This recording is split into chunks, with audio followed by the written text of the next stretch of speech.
बारामती विमानतळावर अजित पवारांच्या अपघात प्रकरणी कर्नाटकात 0 FIR दाखल।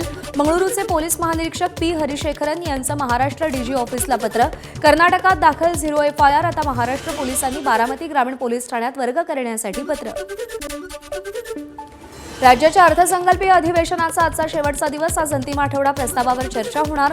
गेल्या काही दिवसात विरोधकांनी केलेल्या सगळ्या आरोपांना मुख्यमंत्री उत्तर देणार। त्यानंतर दुपारी मुख्यमंत्र्यांची महत्त्वाची पत्रकार परिषद। राज्य सरकारनं 23 वर्षात 86% आश्वासनांची पूर्तता केली। हिवाळी अधिवेशनात 2002 ते 2025 या दरम्यान दिलेल्या 5204 आश्वासनांचा मात्र सरकारला विसर। 23 वर्षात सरकारकडून विधिमंडळ सभागृहात 36,124 आश्वासनं, पूर्ततेसाठी 90 दिवसांच्या कालमर्यादेचं उल्लंघन होतं। सातारा जिल्हा परिषद निवडणूक अपहरण प्रकरणी राष्ट्रवादीचे सदस्य अनिल देसाई आणि संदीप मांडवेंना महाबळेश्वर न्यायालयाकडून जामीन मंजूर। जिल्हा परिषद सदस्य बापू शिंदेंनी अपहरण झालं नसल्याचा जबाब नोंदवल्यानं कोर्टाकडून पोलिसांच्या कारभारावर ताशेरे।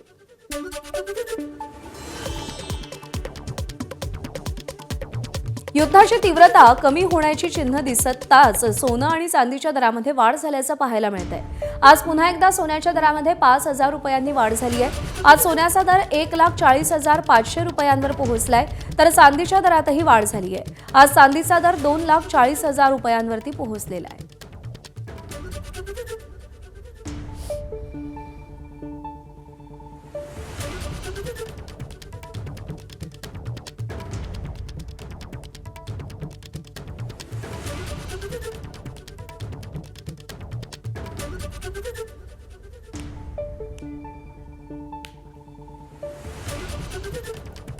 आणि यानंतर पुन्हा एकदा बातम्यांचा वेगवान आढावा आपण पुढे सुरू ठेवूया।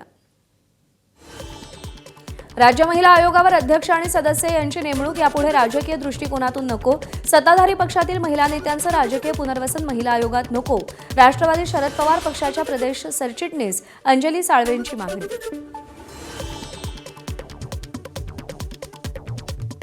यंत्रणेकडून ते काम करून घ्यायची क्षमता ही निरंतर प्रक्रिया आहे। त्याच्यामुळे इथे एक अभ्यासक आणि अनुभवी महिलाच लागतं। राजकीय क्षेत्रात एखादं महिला संघटन चालवलं किंवा एखाद्या महिला संघटनेची अध्यक्ष म्हणून काम केलेलं असणं आणि ह्याला आवश्यक असणारे निकष हे बरोबरी त्याची करू शकत नाही। त्याच्यामुळे ह्या क्षेत्रातला पुरेपूर अभ्यास असलेली महिलाच या महिला आयोगाच्या पदासाठी असायला पाहिजे। रुपाली चाकणकरांना पक्षातील सगळ्या पदांवरून बडतर्फ करा। राष्ट्रवादीच्या जिल्हाध्यक्ष प्रेरणा बलकवडेंसह इतर महिला पदाधिकाऱ्यांची सुनेत्रा पवारांकडे मागणी, तर ओबीसी विभाग अध्यक्ष बबनराव मदनेंची चाकणकरांची पक्षातूनच हकालपट्टी करण्याची मागणी।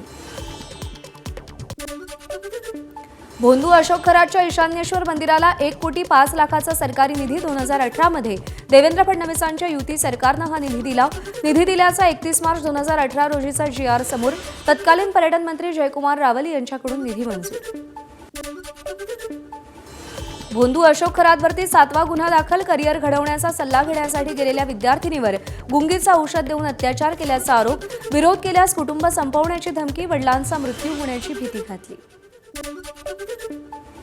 खरातचे रंगेल व्हिडिओ डिसेंबरमध्येच बाहेर। पीडितेनं व्हिडिओ पाठवणाऱ्या विरुद्ध 3 महिन्यापूर्वीच शिर्डीत तक्रार केली होती, मात्र 3 महिन्यात खरात विरोधात कारवाई नाही। त्यामुळे पोलिसांच्या भूमिकेवरही प्रश्नचिन्ह।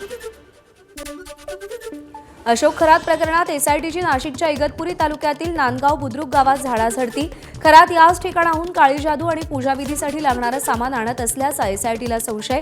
गावातील एका व्यक्तीची चौकशी केल्याचीही सूत्रांची माहिती। अंकशास्त्रात पारंगत असल्याचं सांगणारा भोंदू अशोक खरात 10वीला गणितात मात्र नापास असल्याचं उघड। गुणपत्रिकेनुसार खरातला केवळ 35.88% गुण, तर खरातचं खरं नाव लक्ष्मण असल्याचीही माहिती। मुंबई गोवा राष्ट्रीय महामार्गावर चक्काजाम आंदोलन केल्याप्रकरणी माजी खासदार राजू शेट्टी आणि माजी आमदार वैभव नाईक यांच्यासह 37 जणांवर गुन्हा दाखल। आंबा काजू उत्पादक शेतकऱ्यांच्या नुकसान भरपाई द्या या मागणीसाठी हे आंदोलन करण्यात आलं होतं। की एकाही शेतकऱ्यावर गुन्हा दाखल करू नका।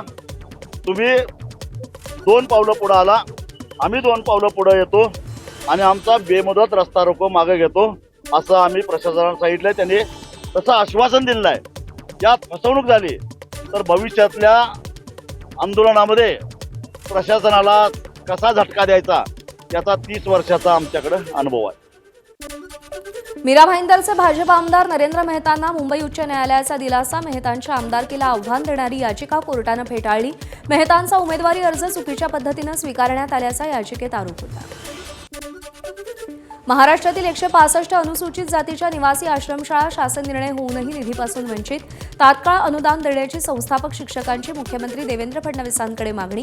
50,000हून अधिक विद्यार्थी आणि 4,000हून अधिक शिक्षक कर्मचाऱ्यांचा समावेश. जालना शहरातील दुखीनगर भागात कौटुंबिक वादातून 2 गटात तुंबळ हाणामारी. एकमेकांना लाठ्या काठ्यांनी मारहाण. घटना सीसीटीव्हीत कैद. मारहाणीमध्ये दोन्ही गावातील 3 तरुण जखमी. नाशिकच्या गंगापूर रोडवरील गोळीबाराचं प्रकरण. भाजप नेते सुनील बागुल यांचा पुतण्या अजय बागुल आणि निकटवर्तीय मामा राजवाड्यांसह 5 जणांना जामीन मंजूर. तब्बल 6 महिन्यांनी न्यायालयीन कोठडीतून सुटका. नांदेडमध्ये ध्वनी प्रदूषण करणाऱ्या दुचाकी वाहनांचे सायलेन्सर जप्त. अनेक बुलेटच्या सायलेन्सरवर रोड रोलर फिरवले. जिल्हा पोलीस अधीक्षक अविनाश कुमार यांनी स्वतः रस्त्यावर उतरत ही कारवाई केली. नांदेड नागपूर महामार्गावरील अतिक्रमण जेसीबीनं जमीनदोस्त करत कारवाई. दाभड गावाजवळ लागोपाठ झालेल्या अपघातात 3घांचा बळी गेल्यानंतर प्रशासनाची धडक कारवाई. मोठ्या पोलीस बंदोबस्तात अतिक्रमण जमीनदोस्त. हर घर नल नल में है जल ही पंतप्रधान नरेंद्र मोदी यांची संकल्पना मेळघाटात पूर्णतः अयशस्वी. युवक काँग्रेसचा आरोप. मेळघाटातील चिखलदरा तालुक्यात जलजीवन मिशन अंतर्गत असलेली पाणीपुरवठा योजना भ्रष्टाचाराच्या विळख्यात. जल जीवन मिशन योजना हे फक्त कागदोपत्री सुरू आहे. यामध्ये कोणत्याही घरामध्ये नळाला पाणी आलेलं नाही आहे. हर घर नल नल में है जल अशी जी एक संकल्पना आहे ती पूर्णपणे फेल झालेली आहे. यामध्ये कोटी रुपयांचा प्रचंड प्रमाणात भ्रष्टाचार झाला आहे. याची एक केंद्र स्तरावरून चौकशी व्हावी अशी आमची युवक काँग्रेसच्या माध्यमातून मागणी आहे. धाराशिवमध्ये उन्हाचा पारा 37 अंशांवर. वाढत्या उन्हामुळे आरोग्य विभाग अलर्ट मोडवर. खबरदारी म्हणून उपजिल्हा रुग्णालय तसंच ग्रामीण भागातील 13 रुग्णालयांमध्ये उष्माघाताच्या रुग्णांसाठी शीतकक्षाची व्यवस्था.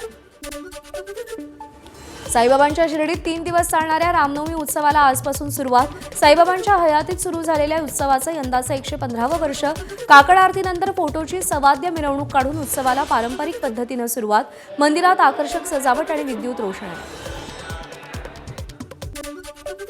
रामनवमीनिमित्त शेगावचं संत गजानन महाराजांचं मंदिर आज आणि उद्या 24 तास खुलं राहणार. शेकडो दिंड्यांच्या माध्यमातून राज्यभरातून येणाऱ्या भाविकांची शेगावात होणारी गर्दी लक्षात घेता मंदिर प्रशासनाचा निर्णय. एकविरा देवीचं माहेरघर असलेल्या देवघर गावात रंगला काळभैरव आणि काळभैरवांचा पालखी सोहळा. काल एकविरा देवी आणि काळभैरवनाथ या भाऊ बहिणीच्या पारंपरिक भेटीचा सोहळा पार पडला. सांगलीच्या मिरज तालुक्यातील बेडक गावामध्ये मरगाई देवीची यात्रा संपन्न. यात्रेमध्ये रामायणातील कथेचा आधार घेऊन रावणाची बहीण त्राटिकेच्या सोंगाची 200 वर्षांपासूनची अनोखी परंपरा. या परिसरात त्राटिकेचं राज्य होतं अशी आख्यायिका. रामनवमीच्या पार्श्वभूमीवर नागपूरच्या प्रसिद्ध पोदारेश्वर मंदिरात 15,000 नारळांची आरास. कोणत्याही कलाकारानं नाही तर रामभक्तांनीच ही आरास साकारली आहे. रामनवमी उत्सव संपल्यानंतर प्रसाद स्वरूपात या नारळांचं वाटप केलं जाईल. सांगलीच्या कासेगावमध्ये रामनवमीनिमित्त उद्या हिंदकेसरी बैलगाडा शर्यतीचं आयोजन. बैलगाडी स्पर्धेतील गटपास मालक आणि महिला प्रेक्षकांना हेलिकॉप्टरमधून मैदानावरून सैर मिळणार. तर प्रथम येणाऱ्या बैलगाडा मालकाला 5 लाखांचं बक्षीस मिळणार. हे 6 विजेते जे असणार आहेत किंवा 6 चिठ्ठीवाले जे असणार आहेत त्या 6 लोकांना आपण हेलिकॉप्टरची राईड देणार आहे. त्याचबरोबर इथं आमच्या मैदानाला खास करून महिलांची खूप लक्षणीय उपस्थिती असते. त्या महिलांना कुठंतरी माता भगिनींना हेलिकॉप्टरमध्ये बसता यावं. तर त्या 6 लकी महिला भाग्यवान विजेत्या ज्या असणार आहेत त्यांना देखील आपण हेलिकॉप्टरची राईड देणार आहेत. नागपूरच्या उमरेड पवनी करहांडला अभयारण्यामध्ये नर आणि मादी बिबट एकाच वेळी उंच झाडावर पर्यटकांना दिसले. खाली पर्यटक असल्यानं दोघंही बराच वेळ झाडावरती राहिले. अभयारण्यातील मोडक्या पुलाजवळचा हा क्षण पर्यटकांनी कॅमेऱ्यात कैद केलाय. एबीपी माझा, उघडा डोळे बघा नीट.